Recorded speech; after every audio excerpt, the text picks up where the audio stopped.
সত্য যে আমরা বলি ফেসবুকে এত বেশি ছবি দিয়েন না ভাই, ছবি তুলেন না, ছবি তুলেন না, বারবার যে বলে নিষেধ করি। কারণ কি জানেন? একটাই কারণ, বিকজ চোখ লাগাটা সত্য।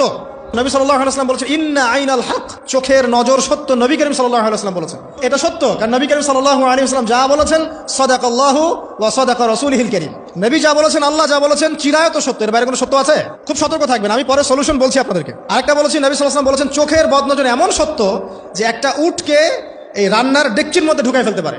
একজন সাহাবী গোসল করছিলেন, গোসল, এটা হাদিসে সহিহ, এই আলেম ওলামা যারা আছেন তারা জানেন যে এই হাদিসে সহিহ।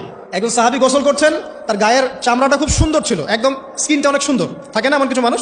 আচ্ছা, এখন আরেকজন সাহাবী এই গোসল দেখছেন দূর থেকে, দেখে বলছেন যে কি চমৎকার তার শরীরের রংটা, যেন কুমারী নারীর মতো, অনেকটা এমন একটা কথা তিনি বলেছিলেন। সাথে সাথে এই সাহাবী অজ্ঞান হয়ে পড়ে গেছে। কোন সাহাবী? যিনি গোসল করছিলেন। এটার আপনি কোনো ব্যাখ্যা দিতে পারবেন না, তো এখানে কোনো সায়েন্স দিয়ে বা মেডিকেল সায়েন্স দিয়ে আপনি কোনো ব্যাখ্যা করতে পারবেন না। একটা ব্যাখ্যা দিতে পারেন, কিন্তু কেন সেটা হলো সেটা আপনি অ্যান্সার খুঁজে পাবেন না। তো নবী সাল্লাল্লাহু আলাইহি ওয়াসাল্লামের কাছে নিয়ে যাওয়া হলো তাকে। তিনি বললেন যে এই ব্যক্তির ব্যাপারে কি কেউ ভালো মন্দ কিছু বলেছিল? তখন একজন সাহাবী বলেন, হ্যাঁ, অমুকে বলেছে এর স্কিনটা অনেক সুন্দর, তোকে ডেকে নিয়ে আসো। ওকে ডেকে আনা হলো। ডেকে আনার পর নবীজি তাকে অনেক শাসালেন, তোমরা তোমাদের ভাইদেরকে কি মেরে ফেলতে চাও? তখন এই সাহাবী তো অবাক, আমি আবার কখন মারতে চাইলাম ইয়া রাসূলুল্লাহ? আমি তো মারতে চাই নাই, আমি তো খালি বলেছি যে তার গায়ের রংটা অনেক সুন্দর। তখন তিনি বললেন, কেন তুমি সুবহানাল্লাহ বললে না, কেন তুমি মাশাআল্লাহ বললে না? যখন মাশাআল্লাহ বলবেন, সুবহানাল্লাহ বলবেন, নজরটা লাগবে না। আর যখন আপনি মাশাআল্লাহ বলবেন না, সুবহানাল্লাহ বলবেন না, দেখবেন নজর লেগে গেছে। আপনি বিশ্বাস করেন ব্যবসা খুব ভালো চলছে, মানুষ বললো যে বাহ তোর তো ব্যবসা হেভি, লালে লাল শাহজালাল, ঠিক আছে, দেখবেন আপনার কেনা বেচা বন্ধ হয়ে গেছে। এরকম হবে, আমার কথাটা বিশ্বাস করেন। এটা কিন্তু সায়েন্স প্রমাণ করতে পারবেন না, আল্লাহ এবং তার রাসূল বলেছেন, তার উপরে কোনো সত্য নেই। আছে সূরা কাহফ 29 নম্বর আয়াত পড়ে দেখেন, আল্লাহ পাক বলছেন ওয়াকুলিল হাক্কু মির রাব্বিকুম, সত্য সেটাই যা তোমার রবের পক্ষ থেকে আসে।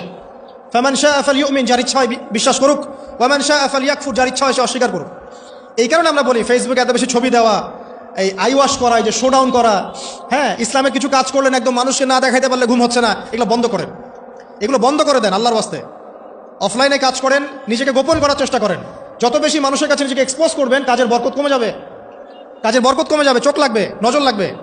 এবং চোখ লাগা বদ নজরে বহু আলেম আস্তে আস্তে মাঠ থেকে মাইনাস হয়ে গেছে না? যায় নাই?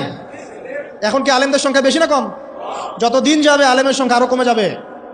নবীজি বলেছেন আলেমদের সংখ্যা কমতে থাকবে, মানুষ জাহেলদেরকে আলেম বানিয়ে নেবে।